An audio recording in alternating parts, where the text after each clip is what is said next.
اگر میں مزید ان ذہنی مریضوں کے ساتھ رہی تو خود بھی ذہنی مریض بن جاؤں گی۔ ان دونوں کی پلاننگ میں میری اولاد شامل نہیں تھی، اس لیے وہ میرا بچہ ضائع کروانا چاہتے تھے، پر جسے اللہ رکھے اسے کون چکھے۔ میرے بچے کا اس دنیا میں آنا بھی اللہ تعالیٰ نے لکھ رکھا تھا، اور اب جب بچہ پیدا ہوا تو وہ لوگ اس بچے کو اپنی نفرت کی بھینٹ چڑھانا چاہتے تھے۔ ان دونوں کو اپنی نفرت میں یہ بھی احساس نہیں رہا کہ میں تو ان کی کچھ نہیں لگتی، پر یہ بچہ تو ان کا اپنا خون تھا۔ اسفند اس کا باپ تھا اور ماں اس کی دادی۔ میں نے ساری رات جاگ کر گزاری، پر یہ سب کم تھا جو ایک نیا صدمہ میرا منتظر تھا۔ اسی رات میرے بابا اپنی بیماری سے لڑتے لڑتے اس دنیا سے رخصت ہو گئے تھے۔ اس دن میں بہت روئی، اپنے باپ کو یاد کر کے، اپنی ماں کو یاد کر کے، اپنے بچے کے لیے، اور ان سب کی بے حسی پر رو رو کر میرے آنسو بھی ختم ہو گئے تھے۔ مجھے چپ کروانے والا کوئی نہیں تھا۔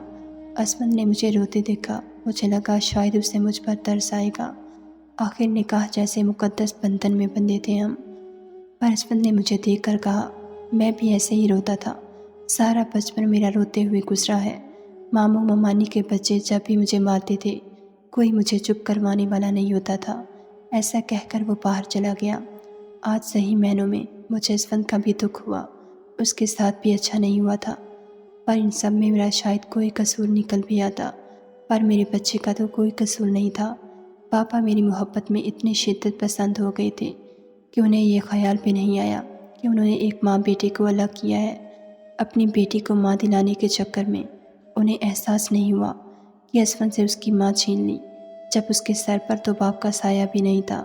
پاپا کے جانے کے بعد مجھے احساس ہوا میں بھری پوری دنیا میں اکیلی رہ گئی تھی۔ کچھ روز پھر دنیاوی دکھاوے کے لیے سب نارمل رہے، جب تک افسوس کے لیے لوگوں کا آنا جانا لگا رہا تھا۔ پھر سب نے بے حسی کی چادر اوڑھ لی۔ اب میں اسفند اور اماں کے سامنے جا کر کھڑی ہو گئی، اور میں نے انہیں کہا، میرا جو کچھ ہے میں اپنا سب کچھ ان کے نام کرنے کو تیار ہوں، بس مجھے میرا بچہ دے دیں۔ مگر وہ لوگ اتنے بے حس ہو گئے تھے کہ ایک چھوٹے بچے کو ماں سے دور کر دیا۔ ایک گھر میں ہوتے ہوئے میں اپنے بچے سے نہیں مل پاتی تھی۔ مجھے اپنے بچے کے رونے کی آوازیں آتی رہتی، میرا دل خون کے آنسو روتا تھا، میں بے بس تھی۔ سب کچھ اپنے نام کروا کر اسفند اور اس کی ماں نے مجھے گھر سے نکال دیا، اور 2 دن بعد میرا بچہ ایک معمولی بخار سے توجہ نہ ملنے کی وجہ سے اس دنیا سے چلا گیا۔ مجھے لگا میں بھی اپنے بچے کے ساتھ مر جاؤں گی، پر مجھے اب اور جینا تھا۔ شاید اللہ تعالیٰ نے مجھے کچھ اور دکھانا تھا۔ اس دن میں نے آخری بار اپنے بچے کو دیکھا۔ ادھر میرے بچے کی تدفین ہوئی، ادھر اسفند نے مجھے طلاق دے دی۔ یہ ایسا وقت تھا کہ ہر روز ایک نیا صدمہ میرا منتظر ہوتا تھا۔ ان سب کی نفرت کی بھیٹ میرا معصوم بچہ چھڑ گیا، جو اپنے باپ کی بے رحمی سے دنیا چھوڑ کر چلا گیا تھا۔ اسفند کو جاتے جاتے میں نے کہا تھا، اسفند، آپ کے سر پر تو باپ کا سایہ نہیں تھا، شاید اس لیے اتنا کچھ ہو گیا آپ کے ساتھ، پر آپ نے تو باپ ہوتے ہوئے بھی اپنے بچے پر ظلم کیا۔ سچ کہتے ہیں، محبت ہو یا نفرت ہو، کسی معاملے میں اتنا شدت پسند ہونا اچھا نہیں ہوتا۔ پاپا کی بے انتہا محبت اور اسفند اور امی کی بے انتہا نفرت سے سب سے زیادہ نقصان میرا ہوا تھا۔ ان دونوں میں سے کوئی ایک لچک دکھاتا تو آج ایسا نہ ہوتا، سب ہنسی خوشی رہ رہے ہوتے۔ میرے پاس اور کوئی ٹھکانہ نہیں تھا۔ میں اس بیوہ عورت زبیدہ کے گھر واپس آ گئی۔ اس نے مجھے اپنے ساتھ رکھا، میری دلجوئی کی، اور ہولے ہولے مجھے پھر زندگی کی طرف لوٹانے پر مجبور کیا۔ 3 سال گزر گئے۔ زبیدہ نے ایک اچھا لڑکا دیکھ کر میری شادی کر دی۔ وہ لڑکا اتنا امیر نہیں تھا، پر بہت اچھا انسان تھا۔ شادی کے 1 سال بعد جب مجھے بیٹا ہوا، اس دن میرے دل کو کچھ قرار آیا۔ میرا دوسرا شوہر میرا بہت خیال رکھتا ہے۔ اب میں بہت خوش ہوں اپنے شوہر اور بچے کے ساتھ۔ سچ کہتے ہیں، اللہ تعالیٰ ایک دروازہ بند کرتا ہے تو 10 دروازے کھول دیتا ہے۔ بس میری آپ سے التجا ہے، شدت پسند نہ بنے، مصلحت پسند بنے۔ ناظرین، اگر آپ کو ہماری ویڈیو پسند آئی ہے تو لائک ضرور کیجیے، اور ایسی مزید ویڈیوز دیکھنے کے لیے ہمارے چینل کو سبسکرائب کر لیجیے۔